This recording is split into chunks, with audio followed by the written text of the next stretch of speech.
Cehennemsin kulaklara. Ben de oturayım şöyle. Allahu Ekber, Allahu Ekber. Allah!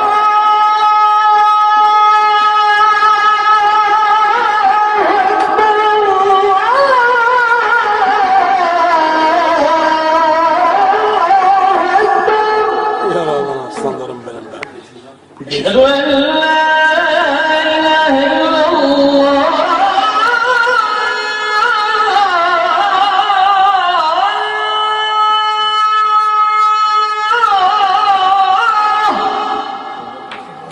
Eşhedü en la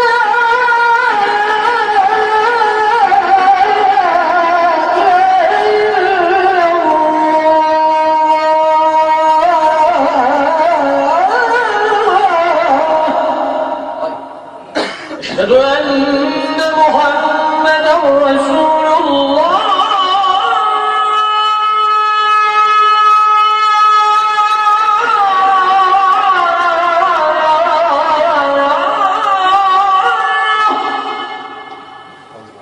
أشهد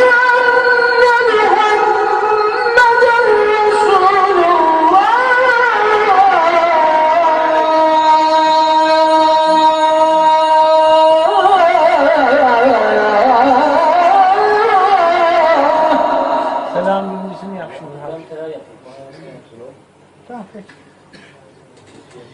حي على الصلاة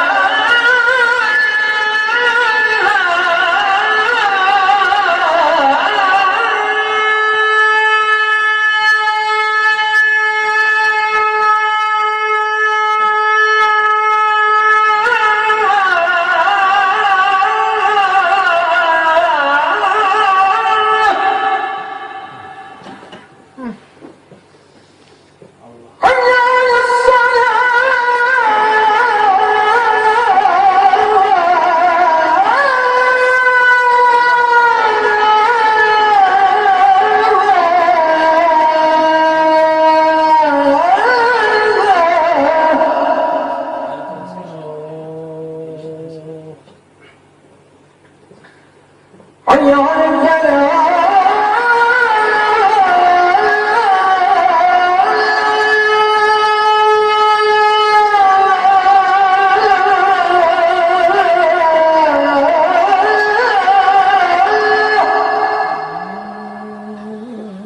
حي على الفلاح